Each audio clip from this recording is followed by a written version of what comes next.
My girlfriend filmed a TikTok captioned, "Dating Down Builds Character," with me in frame taking out her trash. I discovered this masterpiece while scrolling during my lunch break at the Forest Service station, sitting in my truck after a morning of clearing brush from high-risk zones.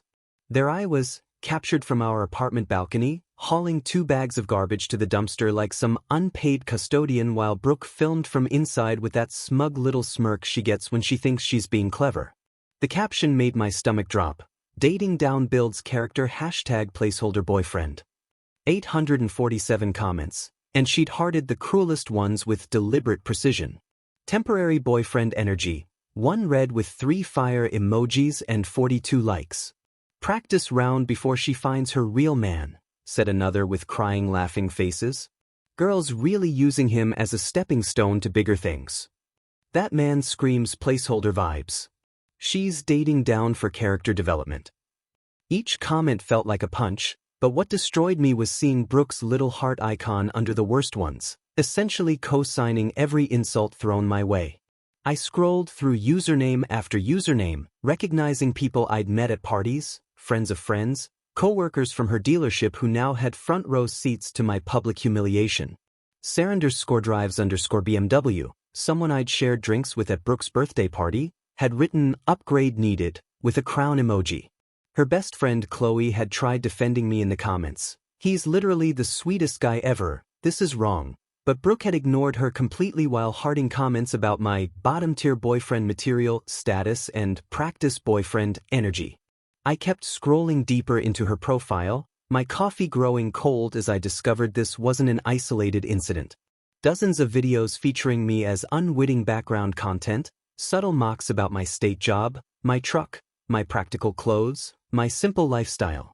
One video showed me reading a book while she applied makeup, captioned, "When your man's hobby is literally just existing." Another captured me cooking dinner while she complained about the lack of takeout options, hashtagged basic boyfriend problems. 89,000 followers watching her systematically tear down my worth for engagement metrics and brand partnership opportunities. The realization hit like a forest fire spreading through dry timber. I wasn't her boyfriend, I was her content, a prop in her performance of dating beneath her standards for the entertainment of strangers who would never know my name but would forever remember me as the placeholder guy who took out her trash. I should have seen this coming from the beginning, but hindsight cuts differently when you're staring at your own humiliation going viral. Brooke and I had been together for 2 years, a relationship that started when she slid into my DMs after watching me place 3rd in a local CrossFit competition. I'd posted a simple photo celebrating the medal, and suddenly this gorgeous blonde with a verification checkmark was commenting fire emojis and asking if I wanted to grab protein shakes sometime. I work as a forest fire prevention specialist for the state of Utah, spending my days analyzing weather patterns, conducting controlled burns, and educating communities about wildfire safety. It's steady work that I genuinely love, decent pay at $68,000 a year, and the kind of job that actually matters when August rolls around and the mountains start smoking. Brooke, meanwhile, worked as the social media manager for premier luxury cars in downtown Salt Lake City, crafting Instagram posts about Maseratis and Porsches while dreaming of the influencer lifestyle that always seemed just one viral video away. We moved into her downtown apartment 8 months ago, a sleek 1-bedroom with floor-to-ceiling windows that cost more than my monthly salary.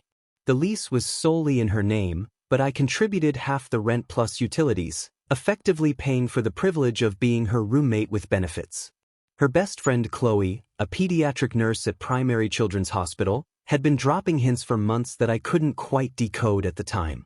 "You're too good for her, Tyler," she'd say quietly when Brooke would disappear into the bathroom for another outfit change during our group dinners. "She doesn't appreciate what she has." I'd always laughed it off, assuming it was just best friend loyalty conflicts, but now I realized Chloe had been trying to warn me about something she'd witnessed before. Brooke had a pattern, apparently, of treating boyfriends like accessories that needed constant upgrading. She never posted couple photos that showed my face clearly, always angling shots to feature herself while I appeared as a shadowy figure or cropped-out arm. When her influencer friends came around, I was mysteriously busy with work or conveniently running errands. The suggestion started small: maybe I should try a different haircut, consider trading my reliable pickup truck for something more stylish. Look into career opportunities that offered better growth potential. I thought she was trying to help me improve, but really she was collecting content about her charitable act of dating beneath her league. I drove straight home after discovering the video, my Forest Service training kicking in with that calm, methodical approach we use during emergency responses. No panic, no dramatic gestures, just systematic action while she remained oblivious in the bedroom filming herself doing squats for her fitness journey, content. I moved through our shared space like I was conducting a controlled evacuation, gathering my belongings with military precision, clothes from the closet we'd reorganized together last month, books from the shelves, my coffee maker from the kitchen counter, even the small succulent I'd bought that somehow made the sterile apartment feel more like home. 23 minutes later, my truck was loaded with everything that mattered, and I was closing the door on 2 years of thinking I wasn't enough for someone who'd just proven she'd never seen me as enough to begin with. Brooke emerged from the bedroom in matching athletic wear, phone in hand, probably ready to film herself making a protein smoothie while complaining about grocery prices. She stopped dead when she saw me loading the last box into my truck bed, her face cycling through confusion, amusement, and finally something that looked like genuine panic. "Babe, what are you doing?" "Going somewhere for work," she asked, that practiced influencer smile faltering as she registered the systematic emptiness where my things used to be. I pulled up the TikTok on my phone and held it out to her without saying a word. Her eyes flicked to the screen, then back to my face, then to the screen again as her brain calculated damage control strategies. "Oh my God, Tyler, it's just content." My engagement rate went up 340% today. This could be huge for my brand partnerships. The casualness in her voice, like she was explaining why she'd chosen oat milk over almond milk, made something cold settle in my chest. I showed her the comments section, scrolling slowly so she could see each insult, each joke at my expense, each little heart she'd left under the cruelest observations about my worth as a human being. "You hearted comments calling me a placeholder, Brooke. Bottom-tier boyfriend material. Practice round. You turned me into a joke for strangers." She waved her hand dismissively, already switching into damage control mode. "You're being so dramatic about this. It's social media, Tyler. This is literally my job.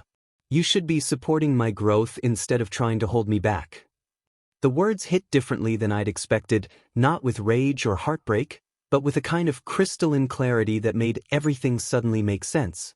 Supporting your growth by letting you humiliate me for content? It's not humiliation, it's relatability. My followers love authentic moments. You're taking this way too personally. I stared at her, watching her mentally rehearse what this conversation might look like as her next viral TikTok. How else should I take my girlfriend making me internet famous for being beneath her standards? That's when she made the threat that sealed everything. "You know what? Keep acting like this and I'll post about dramatic boyfriend energy next." My followers eat that content up. The realization that she was already planning to weaponize this conversation for views made me laugh, actually laugh, because the audacity was almost impressive. I closed my truck tailgate and looked at her standing there in our doorway, phone still clutched in her hand like a security blanket. "Go ahead and post it. I won't be around to see it." I left that night for my brother's ranch 40 minutes outside the city, driving through canyon roads with my phone buzzing continuously as Brooke's panic set in and she realized her content creator lifestyle might have just cost her the steady, reliable man who'd been funding half of it. Within 24 hours, Brooke's comment section had turned into a battlefield, and she was losing spectacularly. I watched it unfold from my brother's guest room while sipping coffee that didn't cost $12 and didn't require oat milk, feeling like I was observing a controlled burn from a safe distance. Larger TikTok creators with millions of followers had started duetting her video, not to praise her creativity but to tear apart the toxic behavior hiding behind the joke. Creator Callout, with 3.2 million followers, made a stitch titled, "This is why the dating scene is broken," that got 500,000 views in 6 hours. Feminist Talk posted a response about how making fun of your partner for content normalized emotional abuse. Even some comedy accounts were roasting her, with one creator filming himself taking out trash while dramatically narrating, when you're just trying to be a decent human but your girlfriend turns you into a meme. The hashtag placeholder boyfriend started trending, but not the way Brooke had intended. Instead of people joining her joke, it became a repository for examples of relationship toxicity, with thousands sharing stories about partners who treated them like stepping stones. Her follower count began hemorrhaging immediately, dropping from 89,000 to 77,000 in a single day as people realized the cruelty behind what they'd initially found funny. Brand partnerships started falling apart faster than her engagement metrics. Alpine Adventure Gear, a local outdoor company that paid her to post about their hiking boots, suspended their collaboration pending review. Mountain West Real Estate, which had hired her to showcase luxury properties, quietly removed her tagged posts and stopped responding to her emails. Premier Luxury Cars, her actual employer, called an emergency meeting about their social media presence after several customers complained about being associated with her content. The desperate damage control began immediately, but Brooke's approach revealed exactly who she was underneath the influencer persona. Instead of taking accountability, she posted a non-apology video titled, "When Jokes Get Taken Too Seriously," where she claimed, "Some people just can't handle humor," and that she was being canceled for being authentic. The comments section eviscerated her. Her own followers were turning against her, pointing out that humiliating your partner wasn't humor but cruelty disguised as content. Meanwhile, my phone was exploding with texts from Brooke, each message more desperate than the last. First came the defensive anger. "Your dramatic reaction is ruining everything I've worked for. You're destroying my career over a harmless joke." Then guilt-tripping. "I can't believe you'd abandon me like this. I thought you loved me enough to support my dreams." Finally, pure panic. "Tyler, please come home. We can work this out. I'll delete the video. I'll make it right." I blocked her number after she started showing up at my workplace, crying in the Forest Service parking lot and demanding that my coworkers tell me she needed to talk. Chloe had been sending me updates about Brooke's spiral, and apparently their friendship was fracturing under the weight of this disaster. "She's been calling me non-stop," Chloe texted, "begging me to convince you to come back. I told her what she did was disgusting and narcissistic, and now she's mad at me too for not supporting her." When Brooke created fake Instagram accounts to continue messaging me after I'd blocked her everywhere, I realized she saw my absence not as the natural consequence of her actions but as another obstacle to overcome for content. 2 weeks after vanishing from Brooke's life, I was sitting in my supervisor's office expecting another routine assignment when he dropped news that felt like the universe rewarding good decision-making. The National Forest Service had offered me a position leading their new wildfire prevention program in Colorado, based out of Fort Collins with responsibility for the entire Front Range corridor. It meant a salary jump to $92,000, my own team of specialists, and the kind of career advancement I'd been working toward for 5 years without realizing it was even possible. "They specifically requested you, Tyler," my supervisor explained, sliding the offer letter across his desk. "Your work on the Mill Creek Canyon project last summer caught their attention, plus your risk assessment protocols are exactly what they need for expanding into high-risk suburban areas." The timing felt serendipitous, like the professional opportunity had been waiting for me to become emotionally available to receive it. I'd never considered leaving Utah, but suddenly Colorado represented everything I wanted: challenging work that mattered, mountain access for weekend adventures, and most importantly, a fresh start where nobody knew me as the placeholder boyfriend from TikTok. I accepted the position immediately, giving my 2 weeks' notice and starting to plan a life that belonged entirely to me. My farewell gathering was supposed to be a simple dinner at our usual spot, but it turned into something unexpectedly meaningful when Chloe showed up looking nervous and determined. I'd been wondering why she'd been so quiet since Brooke's meltdown, but as the evening wound down and other friends filtered out, she stayed behind nursing her second glass of wine like she was building courage for something important. "Tyler, I need to tell you something before you leave for Colorado," she said, her voice steadier than her hands as she traced the rim of her glass. "I've had feelings for you for months, probably longer than I want to admit. Watching what Brooke did to you, how she treated you like you weren't good enough when you're honestly the best man I know, it broke my heart." The confession caught me completely off guard, but not unpleasantly so. Chloe had always been the friend who remembered details about my work, who asked thoughtful questions about my goals, who celebrated my small victories without needing them to benefit her somehow. While Brooke had been cataloging my flaws for content, Chloe had been seeing my worth as a human being. I kept quiet because girl code is real and Brooke was my best friend, but after what she did, I can't pretend anymore. You deserve someone who sees how incredible you are, not someone who makes you internet famous for taking out trash. She laughed, but it was tinged with sadness about losing a 15-year friendship to finally speak her truth.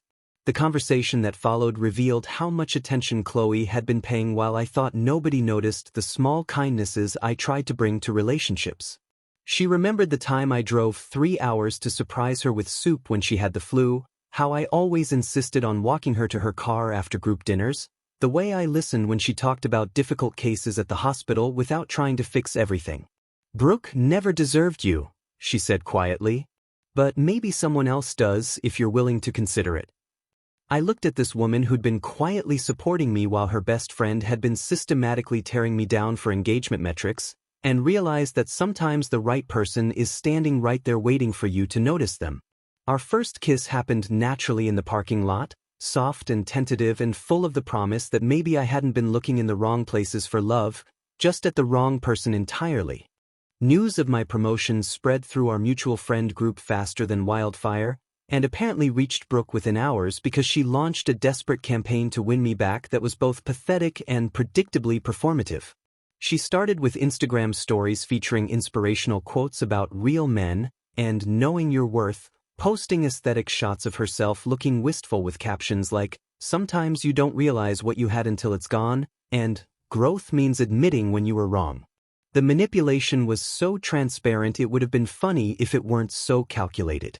When subtle guilt-tripping failed to generate a response, she escalated to direct appeals through mutual friends, begging anyone who would listen to convince me that she'd learned her lesson and realized what really mattered.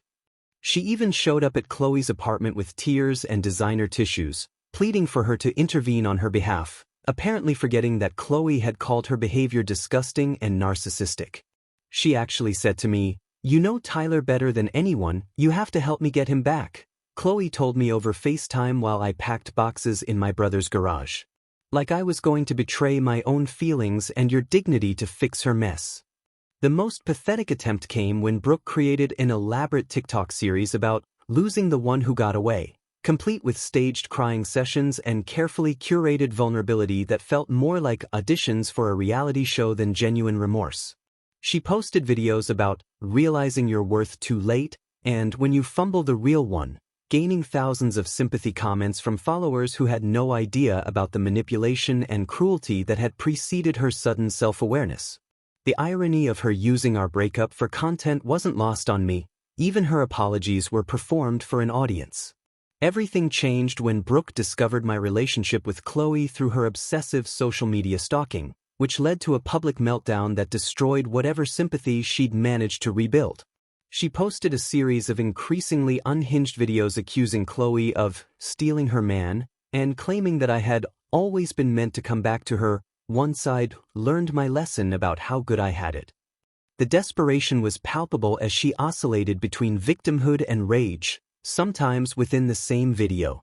15 years of friendship, she sobbed into her front-facing camera, and she stabbed me in the back the moment I was vulnerable. This is what happens when you trust people. The comments section turned against her immediately, with her own followers pointing out the timeline inconsistencies and recognizing the manipulation tactics they'd initially fallen for. The meltdown backfired spectacularly when larger creators started stitching her videos to discuss patterns of narcissistic behavior, using her content as a case study in how toxic people respond when they lose control of their victims. Her remaining brand partnerships began terminating their contracts as companies distanced themselves from the increasingly unhinged content, and her follower count continued its steady decline as audiences grew tired of the manufactured drama. Premier luxury cars quietly let her go during a company restructuring, though everyone knew her social media presence had become more liability than asset. The final nail in her influencer coffin came when someone leaked screenshots of her demanding other creators, trying to coordinate harassment campaigns against both Chloe and me, asking them to call out our relationship as a betrayal of girl code and friendship loyalty. The influencer community, already skeptical of her victim narrative, turned completely against her when they realized she was trying to weaponize them for personal revenge. By the time I loaded my truck for Colorado, Brooke had managed to destroy her career, her friendships, and her reputation, all in service of trying to win back a man she'd never respected in the first place. 6 months later, I was living in a cabin-style apartment in Fort Collins with mountain views from my kitchen window, leading a team of wildfire prevention specialists who actually respected my expertise, and building something real with Chloe, who visited every other weekend when her nursing schedule allowed. The contrast between my old life and new one felt like stepping from a cramped studio apartment into a cathedral. Suddenly I had space to breathe and grow in ways I hadn't realized I'd been suffocating. My work was thriving with new federal funding for prevention programs, and I'd gained recognition for developing community outreach protocols that other states were beginning to adopt. Chloe had submitted her transfer application to Children's Hospital Colorado and was counting down the months until she could join me permanently. Our relationship felt effortless in ways that highlighted just how much energy I'd been wasting trying to be enough for someone who never intended to see my worth. We spent weekends exploring mountain trails without worrying about Instagram-worthy photo opportunities, cooking meals together without someone filming themselves complaining about the ingredients, and having conversations that lasted hours because we were genuinely interested in each other's thoughts and dreams. The final contact from Brooke came through my work email, which she'd apparently found through the National Forest Service website where my promotion had been announced in their monthly newsletter. The message was a masterpiece of manipulation disguised as growth. "Tyler, I know you probably don't want to hear from me, but I've been doing a lot of therapy and self-reflection since you left. I realize now how toxic I was and how much I hurt you. What we had was real, and I threw it away for stupid social media validation. I've changed completely and learned what actually matters in life. If you're willing to give me another chance, I promise you'll see a completely different person. I understand if you can't forgive me, but I had to try because losing you was the biggest mistake of my life." I deleted the email without responding, then blocked her address and moved on with my day. Through mutual friends, we learned that Brooke had pivoted her content strategy to personal growth and healing after her influencer career imploded, gaining a new following by discussing her toxic past and journey to self-awareness, without ever taking genuine accountability for the specific harm she'd caused.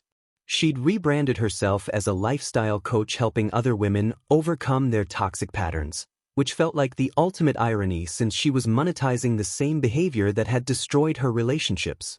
The last I heard, she was dating a 22-year-old aspiring musician who probably thought he'd won the lottery, landing an older woman with social media followers, not realizing he was signing up to be her next content creation experiment. Chloe and I got engaged on a quiet Sunday morning after a snowshoe adventure, with a ring I'd chosen specifically because it reflected her style rather than what would photograph well, and we planned a small ceremony focused on celebrating our commitment rather than creating viral moments. The experience taught me that my worth was never dependent on social media validation or someone else's approval, and that walking away from toxicity creates space for authentic love to flourish in ways you never imagined possible.